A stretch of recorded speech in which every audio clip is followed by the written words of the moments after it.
So acute lymphoblastic leukemia is caused by an accumulation of lymphoblasts in the bone marrow and is the most common malignancy of childhood.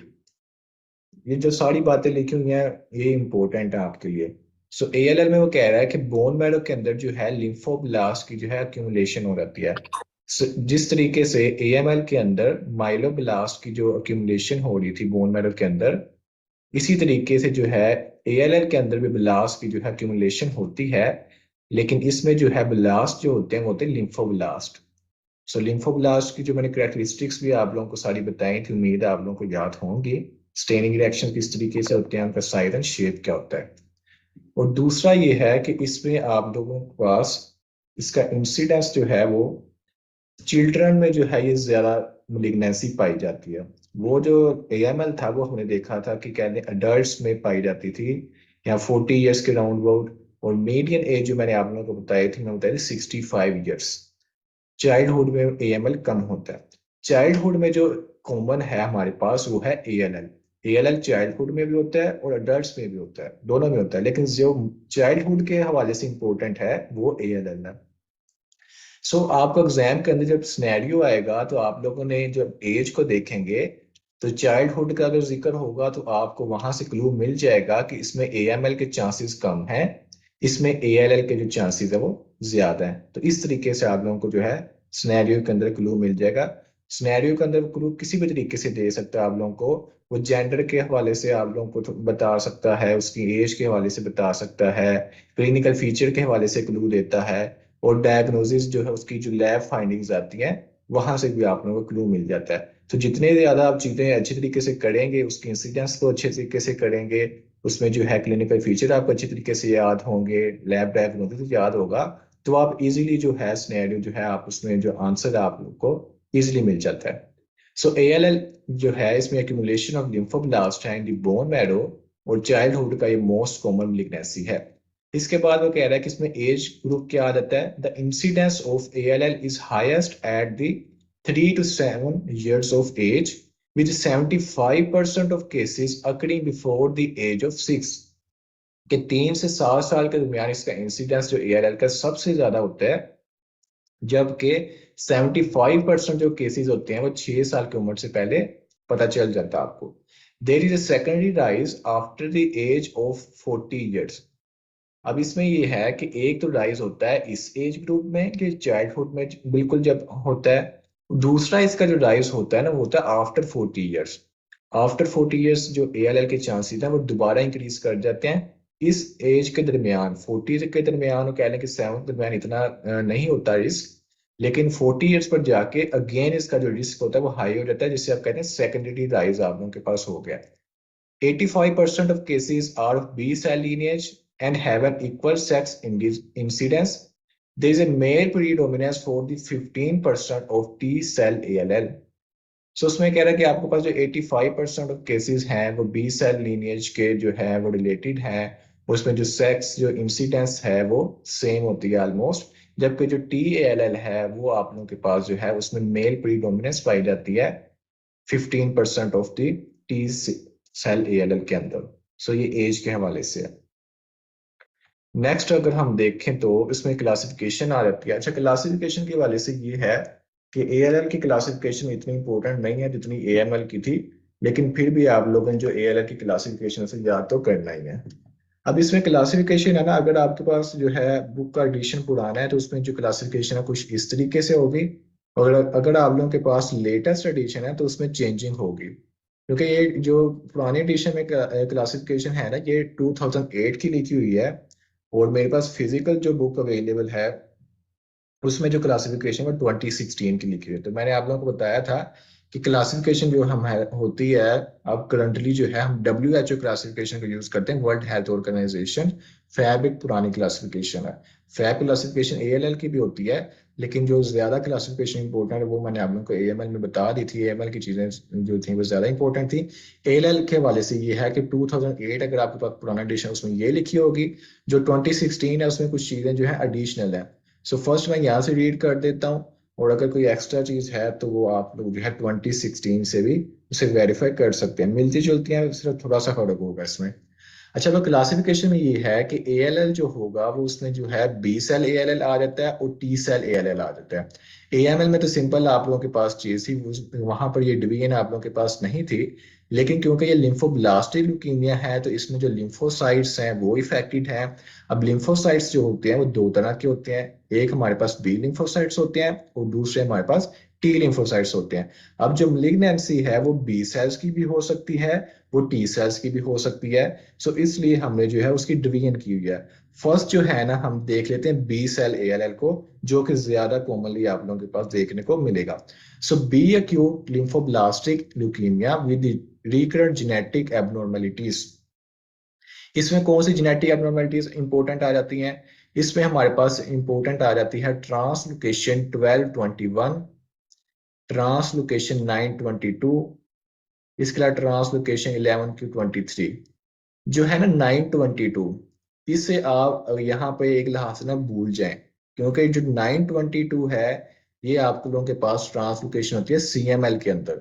922 का जब भी जिक्र आएगा आपके first mind में CML आना चाहिए, उसके बाद ALL आपके जहन में आना चाहिए। सो इसे जो है ALL के हवाले से कम याद रखें, इसे CML के लिहाज से ज्यादा इंपॉर्टेंट आप याद रखें, क्योंकि इसमें तो काफी ज्यादा ट्रांसलोकेशन है ALL के अंदर। लेकिन CML के अंदर जो है ना मोस्टली एक ही ट्रांसलोकेशन होती है, फिर डेफिया क्रोमोसोम उसमें बनता है। जब हम उस टॉपिक को करेंगे उसमें 922 की ट्रांसलोकेशन होती है BCR ABL1 जीन। सो इसमें भी ये हो सकती है ALL के अंदर 1221। 1221 का जो आप लोग के पास जो दूसरा जो जीन्स अगर आप उसे देखेंगे तो आपकी बुक में लिखा होगा ETV6RUNX1। और इसी तरीके से जो 922 है वो आप लोग के पास होती है BCR ABL1। ALL इसका और भी ट्रांसलोकेशन लिखी होंगी आपकी बुक के अंदर। और इसमें जो है आप लोग के पास एन प्लोइडी जो है वो इंपॉर्टेंट है, यानी कि जो क्रोमोसोम के नंबर है ना वो ALL के अंदर जो है वो चेंज हो जाते हैं। आप लोग के पास जो है क्रोमोसोम के अंदर जो है मसला होता है, लाइक अगर 50 क्रोमोसोम से ज्यादा है तो हाइपर डिप्लॉइडी की कंडीशन है। अगर जो है 45 क्रोमोसोम से कम क्रोमोसोम है तो वो हाइपोडिप्लॉइडी की कंडीशन है। सो ये उसकी क्लासिफिकेशन है ALL की। Acute lymphoblastic leukemia, B cell or T cell, is subclassified by WHO according to the underlying genetic defect। अच्छा, इसमें जो क्लासिफिकेशन है ना WHO की क्लासिफिकेशन और फैब क्लासिफिकेशन में मेनली डिफरेंस क्या है कि जो फैब की क्लासिफिकेशन है ना वो जो पुरानी क्लासिफिकेशन है वो मेनली देखी जाती है मोर्फोलॉजी के वाले से, कि सेल्स जो हैं वो किस तरीके से नजर आ रहे हैं, उसकी बेस पे उन्होंने क्लासिफिकेशन कर दी। लेकिन जब लेटेस्ट टेक्नोलॉजी है, रिसर्च हुई जब, तो फिर WHO ने क्या किया कि WHO ने एक एडवांस्ड क्लासिफिकेशन जो थी उसे बनाया। इस क्लासिफिकेशन में क्या था कि इस क्लासिफिकेशन को उन्होंने बेस्ड किया जेनेटिक इंफॉर्मेशन के ऊपर, कि जेनेटिक्स में क्या डिफेक्ट है। जब हम जेनेटिक्स की बेस पे क्लासिफिकेशन करते हैं ना तो तब हमारे पास जो है वो काफी जो है आसानी हो जाती है चीजों को आइडेंटिफाई करने में, और वो क्लासिफिकेशन जो है बेटर है। सो क्लिनिकली जो अब लेटेस्ट यूज होती है वो WHO क्लासिफिकेशन यूज होती है, जो कि according to the genetic defect जो है वो डिफाइन की जाती है। Within the BALL, there are several specific genetic subtypes such as those with the translocation 922, translocation 1221, rearrangements of the MLL gene or alteration in the chromosome number। जो डिप्लोइडी मैंने आप लोगों को बताया कि हाइपरप्लोइडी क्या है, हाइपोडिप्लोइडी क्या है, क्रोमोसोम जो नंबर हैं वो चेंज होते हैं। उसके अलावा जो है आप लोग देखें जरा क्लिनिकल फीचर्स के हवाले से, क्लिनिकल फीचर्स में भी आप लोगों को इतनी मुश्किल नहीं होगी। अगेन वही बातें आ जाएंगी जो मैंने आप लोगों को लास्ट लेक्चर में समझाई थी कि बोन मैरो फेलियर होगा तो बोन मैरो फेलियर होता क्यों है, जब बोन मैरो फेलियर होता है तो कौन सी जो है कंडीशन देखने को मिलती हैं, वही सारी कहानी है। लेकिन एट द एंड क्या है कि जो मेन आप लोगों के पास जो स्पेसिफिक फीचर्स हैं उनको आपने देखना होता है, जो कि आप लोगों के लिए डायग्नोसिस है उसमें जो है कंफर्म जो है होता है। सो इसमें बोन मैरो फेलियर तो इजीली आपके पास क्या है जी अनीमिया पाया जाएगा। अब अनीमिया क्यों है कि इरिथ्रोपोइसिस इफेक्ट हो जाती है, बोन मैरो फेलियर हो गया है, अनीमिया के सिम्टम्स आ जाएंगे। अनीमिया सिम्टम्स आप लोगों को अच्छी खासी सिम्टम्स पता है। अनीमिया के सिम्टम्स क्या होते हैं? पेलर है, लिथार्जी है, डिस्निया है। न्यूट्रोपीनिया क्यों है जी? न्यूट्रोपीनिया, न्यूट्रोफिल का काउंट कम है, बोन मैरो फेलियर है कि ब्लास्ट सेल्स काफी मौजूद है लेकिन जो मेच्योर सेल्स हैं वो कम बढ़ रहे हैं। जब मेच्योर सेल्स जो है वो कम बनेंगे, न्यूट्रोपीनिया आप लोगों के पास हो जाएगा, तो इन्फेक्शंस जो है वो कॉमन हो जाएंगे, like fever, मलेज, features of mouth, throat, skin, respiratory, perianal और अदर इन्फेक्शंस। क्योंकि डब्ल्यूबीसी का नंबर जो है, फंक्शनल डब्ल्यूबीसी है वो कम हो गया है, उसकी वजह से जो है इन्फेक्शंस जो है वो कॉमन हो जाते हैं। इसके अलावा जो है जब प्लेटलेट्स की प्रोडक्शन इफेक्ट होती है, थ्रोम्बोसाइटोपिनिया देखने को मिलता है। तो थ्रोम्बोसाइटोपिनिया होगा जब प्लेटलेट्स कम होंगे। जो प्लेटलेट्स का फंक्शन है कि नॉर्मल जो ब्लीडिंग को कंट्रोल करना, सारा जो है होम्योस्टेसिस जो है, हीमोस्टेसिस सॉरी जो है उसे देखना, जब वो डिस्टर्ब हो जाएगी तो आप लोगों की जो बॉडी है उसमें जो है, जिस पर्सन को ये एएलएल है उसमें क्या होगा कि थ्रोम्बोसाइटोपिनिया से ब्लीडिंग की जो है वो प्रॉब्लम आ जाएगी, लाइक स्पॉन्टेनियस यूजेस हो जाएंगे उसे, परप्यूरा होगा, ब्लीडिंग गम्स देखने को मिलेंगे, मेनोरेजिया हो जाएगा। सो ये जो है क्लिनिकल फीचर जो है थ्रोम्बोसाइटोपिनिया से देखने को मिलते हैं। सो इसके अलावा जो है ऑर्गन इन्फिल्ट्रेशन, कि वही सिनेरियो है कि सबसे पहले मैंने आपको बताया बोन मैरो फेलियर से क्या चीजें देखने को मिलती हैं। उसके बाद जो मलिग्नेंट सेल्स हैं जब आपके ऑर्गन्स के अंदर जाते हैं, वहां पर जाके वो फिर अपना इफेक्ट करते हैं, जैसे आप कहते हैं टेंडर बोन्स हैं। इसके अलावा जो है लिम्फ नोड जो आपकी हैं वो स्वेल कर जाती हैं, तो उसके असर जो है लिम्फ अडीनोपैथी देखने को मिलती है। मॉडरेट स्प्लीनोमेगैली देखने को मिलती है, हिपैटोमेगैली देखने को मिलती है, mincher syndrome, headache, nausea, vomiting, bleeding of region, diplopia. तो ये जो है क्लिनिकल फीचर जो है एएलएल के अंदर आप लोगों को देखने को मिलते हैं। कौन कौन से क्लिनिकल फीचर हैं ऑर्गन इन्फिल्ट्रेशन के हवाले से? टेंडर बोन्स हैं और लिम्फेडिनोपैथी है। इसके अलावा जो है आप लोगों के पास स्प्लीनोमेगैली, हिपैटोमेगैली आप लोग के पास, और मिंजर सिंड्रोम है। फंडल एग्जामिनेशन जो है वो भी आप लोग कर सकते हैं। फंडल एग्जामिनेशन के अंदर जो है पेपिलो अडीमा देखने को मिल जाएगा, और सम टाइम जो है हेमरेज भी हो सकता है। Many patients have a fever which usually resolves after starting chemotherapy. Less common manifestations include testicular swelling or signs of mediastinal compression in TALL. अब जो लेस कॉमन मैनिफेस्टेशंस हैं उसमें जो है दो चीजें आ जाती हैं, एक है टेस्टिकुलर स्वेलिंग और दूसरा है साइंस ऑफ मीडियास्टाइनल कंप्रेशन। अब मीडियास्टाइनल कंप्रेशन क्यों हो रही है, ये आप लोगों के पास अगेन जो है बात जाएगी टीएलएल है, यानी कि टी लिम्फोसाइट्स से रिलेटेड है। टी लिम्फोसाइट जो है वो मैच्योर होते हैं आप लोगों के थाइमस के अंदर। सो थाइमस में जो है जब वो इफेक्ट होगा तब आप लोगों के पास जो है साइंस ऑफ मीडियास्टाइनल कंप्रेशन देखने को मिलेंगे। तो इसी तरीके से जो है टेस्टिकुलर स्वेलिंग देखने को मिलेगी। तो ये जो दो फीचर्स हैं ये टीएलएल के हवाले से ज्यादा इंपॉर्टेंट है। If lymph node or solid extranodal masses predominate with less than 20% blast in the marrow, the disease is called lymphoblastic lymphoma but is treated as ALL. अब ये एक इंटरेस्टिंग पॉइंट है कि कह रहा है कि अगर लिम्फ नोड की या फिर कोई एक्स्ट्रा नोडल मैस जो है उसकी इन्वॉल्वमेंट है, और उसके साथ साथ जो है फाइंडिंग में जो है लेस देन 20% जो है ब्लास्ट मैरो के अंदर देखने को मिल रहे हैं, तब जो है आप डिजीज को नाम देंगे लिम्फोब्लास्टिक लिम्फोमा का। यानी कि ल्यूकीमिया आपने खत्म कर दिया नाम से, आपने ऐड कर दिया लिम्फोमा।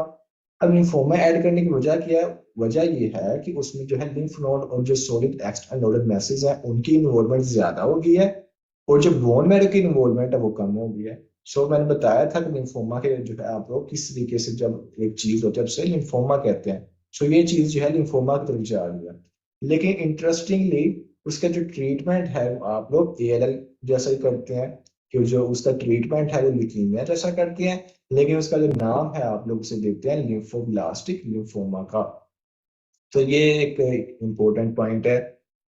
तो ये आपके पास क्लिनिकल फीचर्स हैं। और लास्टली जो है हम देख लेते हैं कि इन्वेस्टिगेशंस के अंदर जो है क्या क्या हमें चीजें देखने को मिलेगी। फर्स्ट ऑफ ऑल क्या है जी, haematological investigations reveal a normochromic normocytic anaemia with thrombocytopenia in most cases.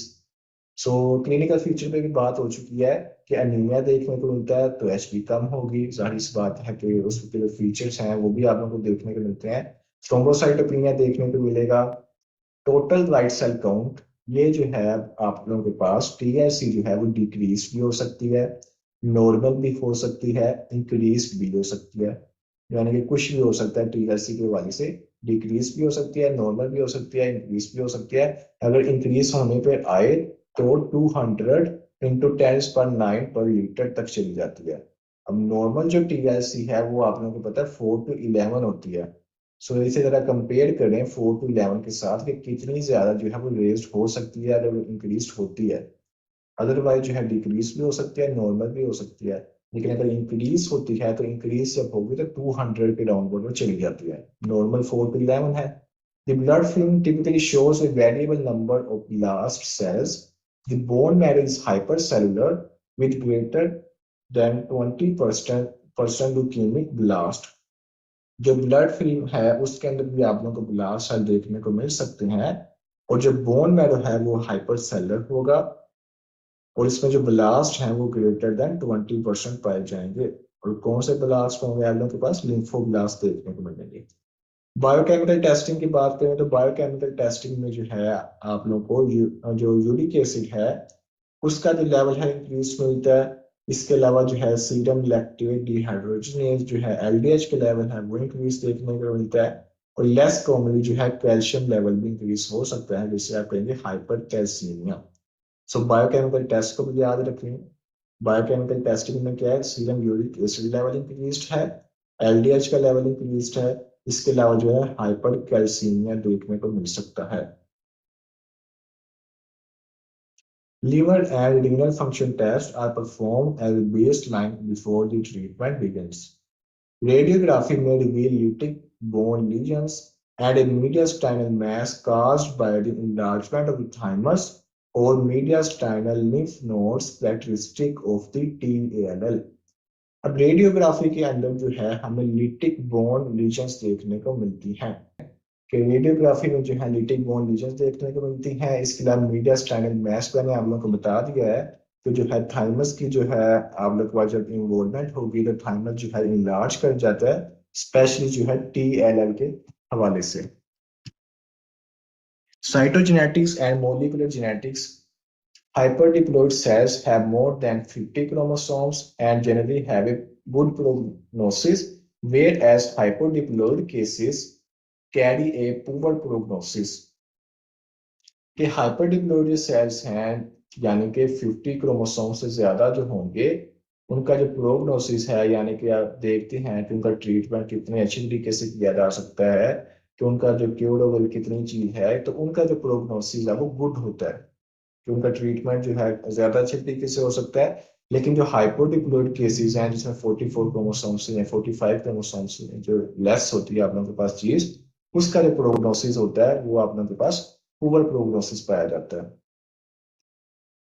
और लास्टली जो है जो सबसे इंपॉर्टेंट जो ट्रांसलोकेशन है उसका जिक्र कर लेते हैं कि जो आप लोगों के पास ट्रांसलोकेशन होती है the most common specific abnormality in the childhood BLL is the translocation 1221 P13 Q22 ETV6 RUNX1 translocation. कोशिश करें कि ये सारी आप याद करें। एटलीस्ट ये जो ट्रांसलोकेशन है ना इसे आप कंप्लीटली याद करें। अच्छा ये जो टर्म है ना इनका मतलब होता है जीन्स आप लोगों के पास मेनली कौन सी होती हैं कि 12 के ऊपर कौन सी जीन है, 21 के ऊपर है, तो किन की ट्रांसलोकेशन हो रही है। ट्रांसलोकेशन होता क्या है आप लोगों के पास? ट्रांसलोकेशन में आप लोगों के पास होता ये है कि एक क्रोमोसोम से कह लें कि कोई चीज उठ के कोई जीन उठ के जो है किसी दूसरे क्रोमोसोम के ऊपर चली जाती है, वहां पर जाके जो है किसी दूसरी जीन के साथ वो जो है वो कॉम्बिनेशन बना लेती है। और जो कॉम्बिनेशन होता है वो आप लोगों के पास एक अच्छा कॉम्बिनेशन नहीं होता, वो जो है आप लोगों के पास डिजीज काज करता है। तो इसमें भी इसी तरीके से है कि 1221 से 12 से कल को जो एक जीन है वो उठ के 21 के ऊपर चली जाएगी। जब 21 के ऊपर जाएगी तो वहां पे जाके वो एक नया एक जीन का कॉम्प्लेक्स बना देगी। जो नया जीन का कॉम्प्लेक्स बनेगा वो नॉर्मल फिजियोलॉजिकल तो होगा नहीं, वो एक पैथोलॉजिकल होगा। तो वो जो है आप लोगों के पास जो है डिजीज की जो है वो वजह बनेगा। लाइक यहाँ पर क्या है कि ETV6 RUNX1 जो है ट्रांसलोकेशन देखने को मिल रही है। अब जब ये जीन कॉम्प्लेक्स बनता है ना तो ये होता है रिप्रेसर। रिप्रेसर का मतलब ये है कि हिमेटोपोइसिस जो है उसे रोक देगा। जब हिमेटोपोइसिस में जो है कोई स्टेप रुक जाएगा तो उसका एंड रिजल्ट का देखने को मिलेगा कि जो इमेच्योर चीजें हैं, ब्लास्ट चीजें हैं, वो प्रीडोमिनेट कर जाएगी, वो आगे मेच्योर फॉर्म में जो है वो कन्वर्ट होंगी नहीं, क्योंकि वहां पर जो है एक ब्लॉक किस्म का लग गया है। लाइक यहाँ पर वो कह रहा है दी RUNX1 protein plays an important part in transcriptional control of hematopoiesis and is repressed by the ETV6 RUNX1 fusion protein। अब RUNX1 जो है वो नॉर्मली जो है मेटापोसिस को अच्छी तरीके से कंटिन्यू रखता है, लेकिन जब ये कॉम्प्लेक्स बन जाता है ना कि ईटीवी आके जो है वो पंगा डाल देती है, जब ये कॉम्प्लेक्स बनता है ATV6 RUNX1 का, तब जो है ये ट्रांसक्रिप्शन कंट्रोल जो है ये खराब हो जाता है और रिप्रेशन इसमें देखने को मिल जाती है। तो जिस वजह से जो है आप लोग के पास डिजीज जो है वो ALL जो है वो काज होती है। The frequency of the Philadelphia translocation increases with the age and carries a poor prognosis। First of all तो ये है कि फिलाडेल्फिया क्रोमोसोम जो है CML में ही पाया जाएगा, ये बात जो है नोट डाउन कर लें। लेकिन मैंने बताया कि अगर जो है इसमें फिलाडेल्फिया क्रोमोसोम है, अगर तो ALL का केस है, तो फिर जो इसका प्रोग्नोसिस होगा, प्रोग्नोसिस वेरी पुअर प्रोग्नोसिस पाया जाएगा। सो ये आप लोगों के पास चीजें हैं ALL के हवाले से।